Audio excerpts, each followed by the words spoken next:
SBK atau seleksi berbasis komputer itu merupakan tahapan kedua, ya, tahapan kedua dalam seleksi LPDP setelah pendaftar dinyatakan lulus seleksi administrasi. Nah, waktu pelaksanaannya sendiri biasanya itu sekitar 1 bulan setelah pengumuman seleksi administrasi. Nanti setiap pendaftar itu akan mendapatkan jadwal tes yang berbeda-beda karena disesuaikan dengan ketersediaan tempat di lokasi tes SBK masing-masing dan juga jumlah peserta yang ada. Gitu.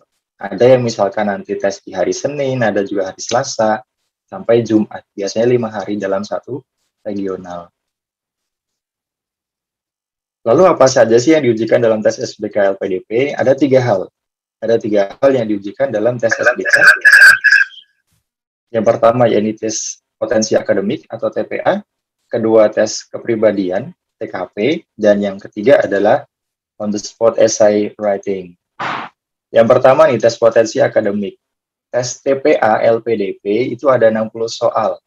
Terdiri dari 30 soal verbal, 15 soal numerik, dan juga 15 soal penalaran atau analogi. Kita diberikan waktu 90 menit untuk mengerjakan 60 soal ini. Jadi satu soal maksimal sekitar 1,5 menit ya untuk kita selesaikan.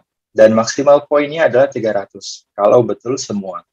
Jadi bisa kita katakan satu soal itu punya bobot 5 poin. Hasilnya nanti akan ditampilkan setelah kita selesai tes SBK. Jadi setelah selesai tes, kita keluar ruangan begitu, nanti akan langsung terpampang tuh nilai kita berapa, sesuai dengan urutan kita juga, sesuai dengan jalur yang kita ikuti pada seleksi LPDP di lokasi tersebut. Nah, yang pertama nih TPA verbal. Ini salah satu contohnya ya. Tes verbal meliputi ada soal sinonim dan antonim. Misalkan ampedal, itu sinonimnya apa sih? Siau, antonimnya apa sih? Ini mirip seperti tes TPA SBMPTN ya. Mirip, sangat mirip. Kemudian ada juga TPA numerik. Ini yang hitung-hitungan beberapa jenis soal numerik yang sering muncul. Ini ya, ada bangun ruang, deret, jarak, kecepatan dan waktu, matematika dasar, dan seterusnya. Ini contoh soalnya. Kira-kira ada yang bisa ngerjain nggak? 1,5 menit, kalian harus selesaikan soal numerik. Ini contoh berikutnya. Akar pangkat 3 dari 2162 adalah berapa sih? Kita harus cari tuh, nanti harus dijawab. Dan kalau misalkan kita nggak menemukan jawabannya, tetap isi aja, karena tidak ada pengurangan nilai. Jadi setiap jawaban kalau salah itu 0, tapi kalau betul 5 poin. Jadi yang amat sangat disayangkan kalau ada yang kita kosongkan. Kemudian setelah tes numerik, ada juga tes penalaran atau analogi. Ini menguji penalaran peserta terhadap soal yang diberikan.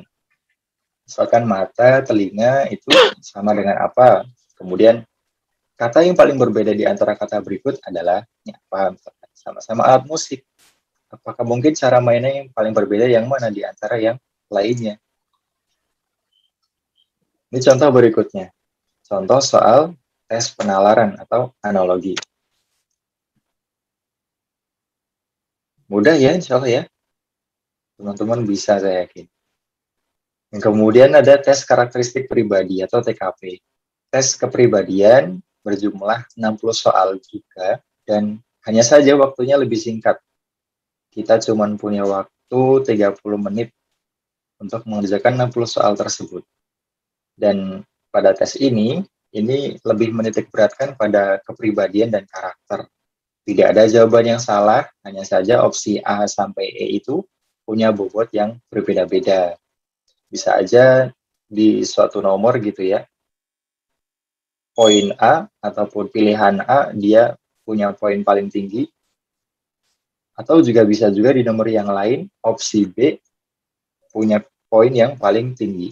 Namun untuk tes TKP ini, hasilnya, kalau di Jogja dulu nggak ditampilin sih. Dan saya rasa di daerah yang lain juga enggak kayaknya. Nah, ini beberapa aspek yang biasanya muncul kalau tes TKP.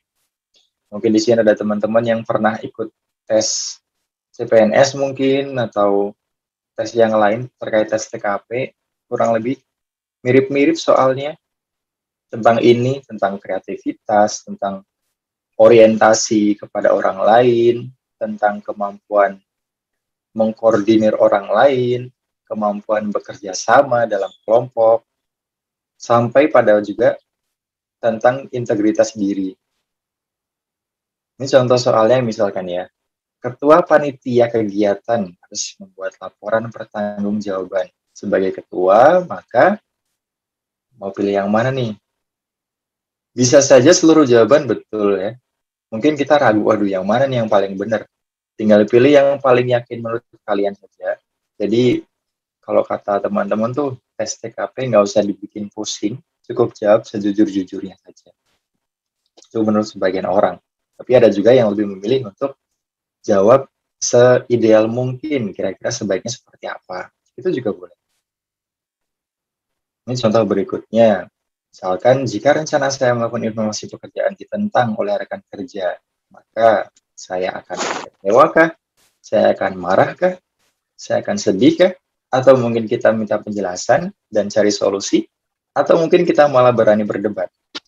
Ya, setiap orang mungkin punya preferensi masing-masing ya dalam menanggapi problem yang dia hadapi. Nah, ini akan menunjukkan gimana sih karakter kita